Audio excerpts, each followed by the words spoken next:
Hello everyone, good morning, good morning, good morning, good morning. Happy ako dahil meron na akong 30k views. So guys, ladies and gentlemen, thank you so much for all of your support. And now, mag-umpisa na naman tayo sa ating umagang kay ganda.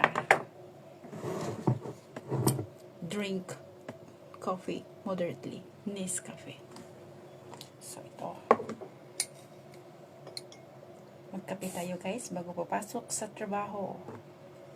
So okay, yan. Tapos lagyan ko siya ng milk. Yung milk kung dito ko siya nalagay para safe. Ayan, fresh milk po ito.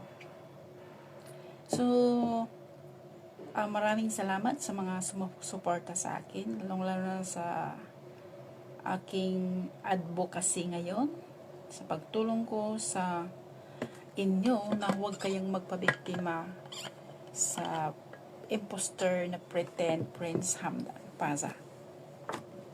So guys, panoorin nyo yung mga videos ko dahil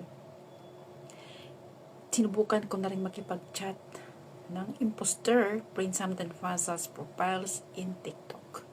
So, I'm sharing this for all of my awareness, for especially innocent and old woman, elderly. Yan ang kanilang bibiktimahin ngayon yung mga matatanda dahil may pera. So, okay? So, I know everything about their tactics. So, the reason why so many women get angry to me because na-expose ko yung mga scammer. Maka-connected sila guys. Tapos galit na galit sa akin. To be honest, last year pa ako hindi na ako nakipag-chat or nakipag-communicate sa imposter na Paza. Ang galing nilang mambula. Talagang mahuhulog yung loob mo. Okay? So, walang katapusang bayad. Nagpaplano sila na kung ano-ano para magbayad ka. At saka, pagsabihan kanila ng magpapromise kayo each other to blood covenant. Who live, die. So, I am the one live. Look, I die? No, never. Tactics nila yun para mapasok ka sa kanilang bulsa. Okay?